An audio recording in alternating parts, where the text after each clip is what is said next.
Assalamualaikum warahmatullahi wabarakatuh.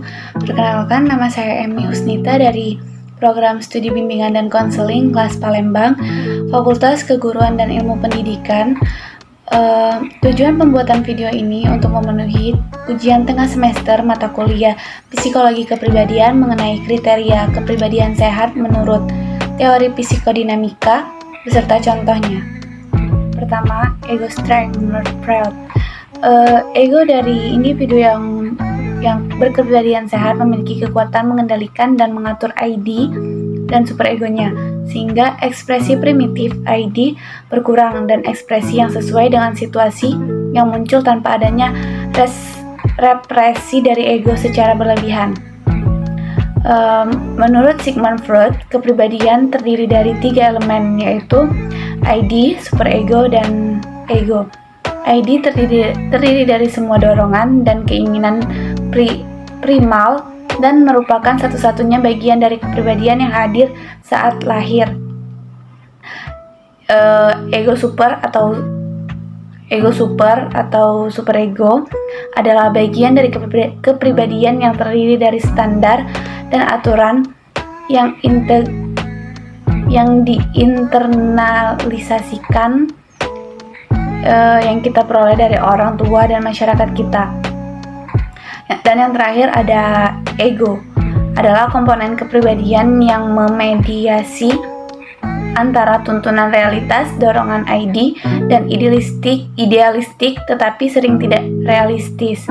Standar superego, kekuatan ego, sering digunakan untuk menggambarkan kemampuan individu untuk mempertahankan identitas dan perasaan diri mereka dalam menghadapi rasa sakit, kesusahan, dan konflik.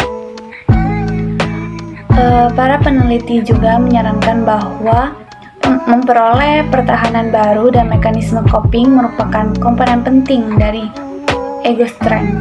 Contohnya, untuk dapat menghargai dan memahami cinta yang sepenuhnya, kita juga harus mengalami sejumlah penolakan agar ego strength kita itu bereaksi atau berjalan dengan kemampuannya. Yang kedua ada creative self menurut Jung dan Adler. Jung dan Adler mengungkapkan bahwa individu yang berkepribadian sehat merupakan self yang memiliki kekuatan untuk mengarahkan perilaku, mengembangkan potensi yang dimilikinya. Self kreatif adalah kekuatan ketiga yang paling menentukan tingkah laku, penggerak utama, sendi, dan obat mujarab bagi kehidupan, yang membawahi 2 kekuatan dan konsep lainnya. Kekuatan pertama yaitu heredity, dan kekuatan yang kedua itu ada lingkungan.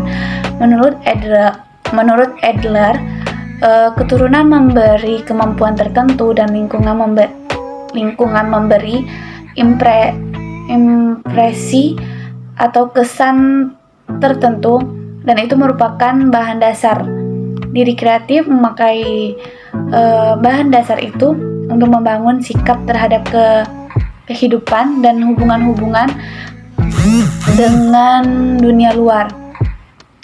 Jadi diri kreatif adalah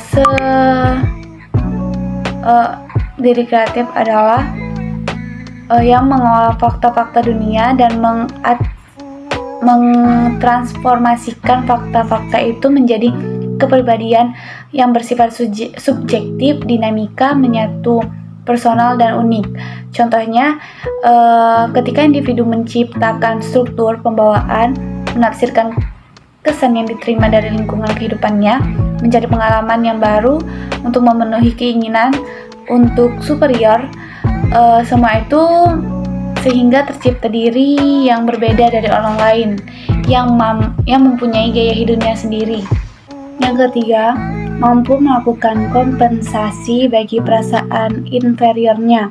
Menurut Adler, Adler juga menambahkan bahwa individu itu haruslah menyadari ketidaksempurnaan dirinya dan mampu mengembangkan potensi yang ada untuk mengimbangi kekurangannya tersebut.